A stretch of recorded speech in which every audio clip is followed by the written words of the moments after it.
I hate the international break, man. There, I said it. I know that this is a dash of sports, but I hate the international break. Oh, come on, man. Like, you wait all summer for some football, the Premier League, the Champions League, even the Rocky Balboa Cup. I mean, the Carabao Cup. And the ball starts getting rolling, you're enjoying yourself. Then a few weeks later, international break. Oh, and if you thought one international break was bad, no.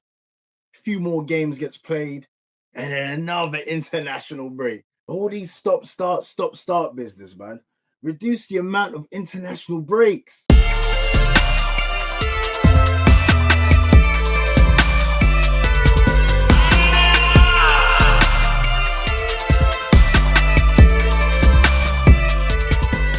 Hi there, guys, and welcome to A Dash of Sports.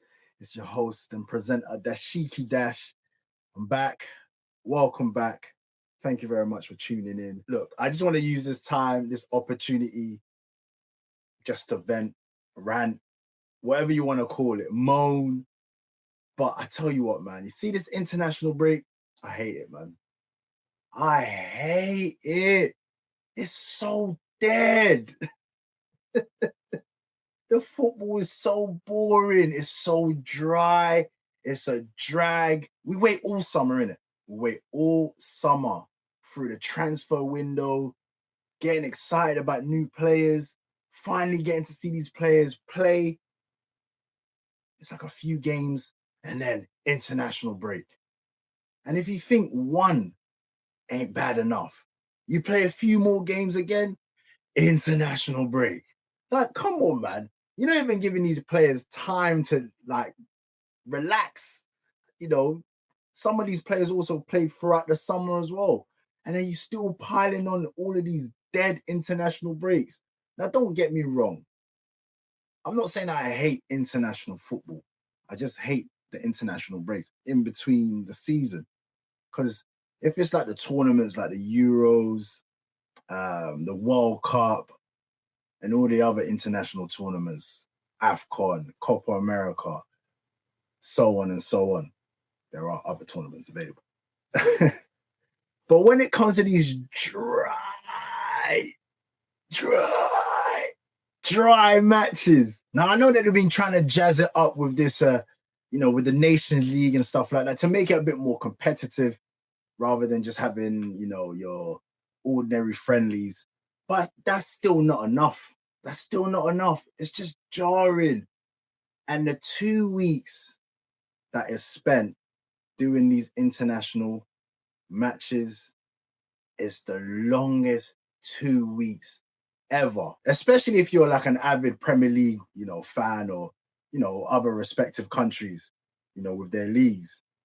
But these international games, like sometimes I think to myself, like, what is the point of playing these games? You get like England versus San Marino and it's like 9-0 England. What's the point of playing?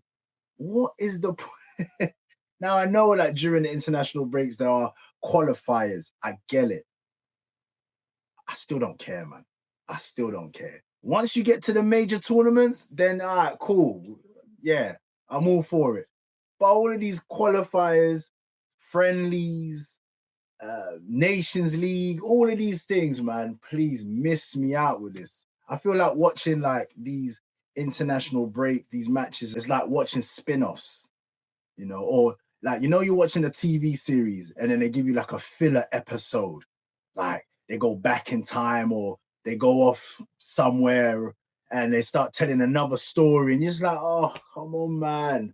I don't care if Haaland scored 5 goals against Estonia, or you'll get like England versus Belarus, and then it's just like 1-0, or like England versus Wales, and just like they're battering Wales. It's like, who cares? Like, oh, these matches, they're so boring. Now I can go on and on and on and on about how much I hate international football. I've got my own personal reasons. This is my own personal reasons. In fact, these are my 5 different reasons of why I hate the international break.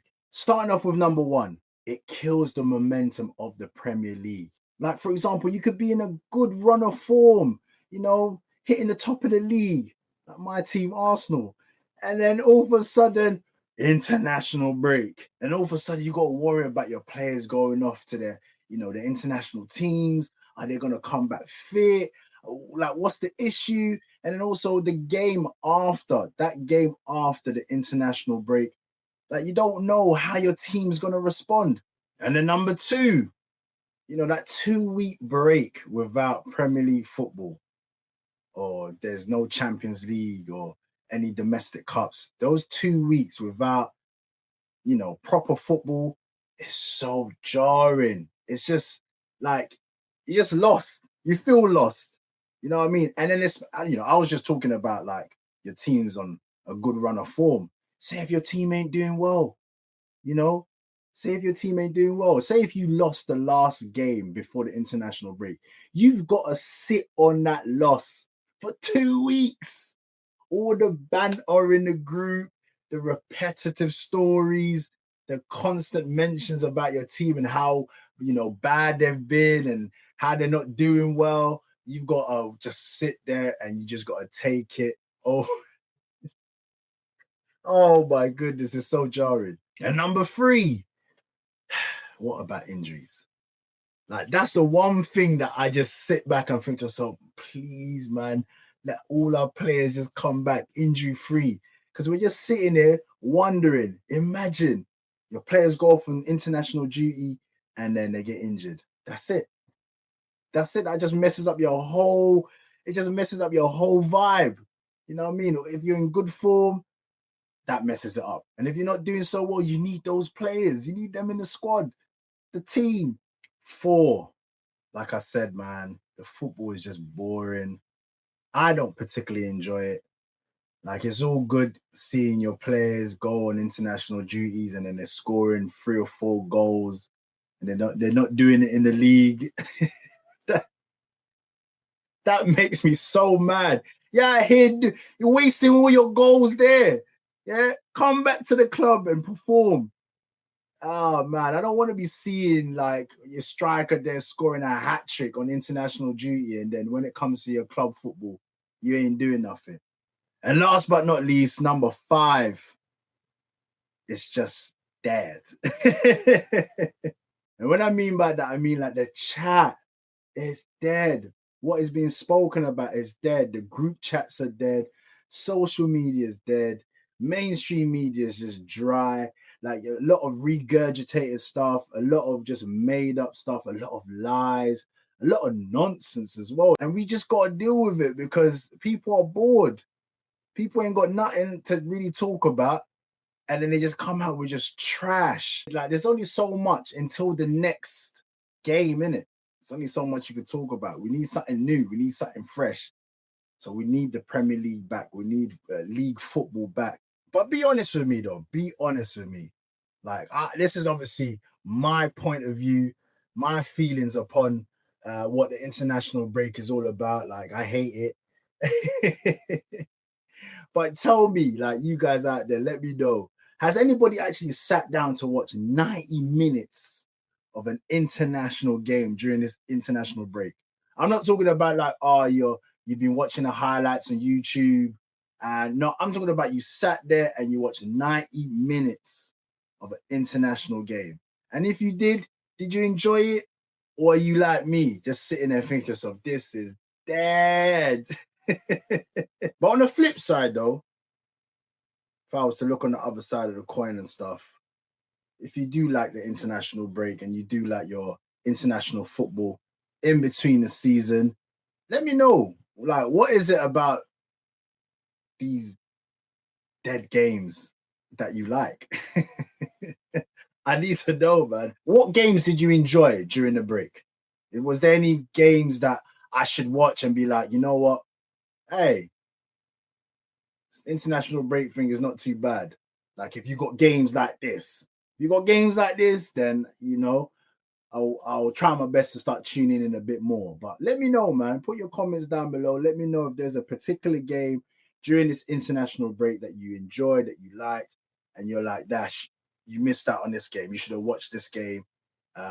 If there was any particular player that's just balled out during the international break, let me know. But apart from that, yeah, I don't really think I'm going to be converted. But you never know. If you put me on, then you never know. Bring back the Premier League, though, man. Bring it back so we can, get back to business. Arsenal top of the league at the moment. Fingers crossed. May it long continue, please. Liverpool, a bit of a stutter, buckled a bit. But, listen, once Liverpool straighten things and iron things out, they're going to be straight, man. They're going to be good again. Man City, listen, with Haaland, that machine, that cyborg, with him scoring and banging in goals, left, right, and centre, Man City, I've got every hope in being in this title race. And there's a few other teams, doing their thing as well. But this is what it's all about. You know what I mean? This is what I want to be talking about rather than just sitting there just twiddling my thumbs about international break and all that kind of stuff. But yeah, I'm looking forward to it. I'm going to actually do a preview show regarding the Premier League, all like the matches coming up, giving my opinions, predictions. And then after that, I will do like a review show as well, where, just reviewing all the matches and talking about Premier League football, hot topics and all the trending stories that come with it. But until the next time here on the Dash of Sports, man, keep yourselves locked. Remember, like, comment, subscribe, press the notification bell so that you don't miss out on any of my shows. And until the next time here on the Dash of Sports, peace.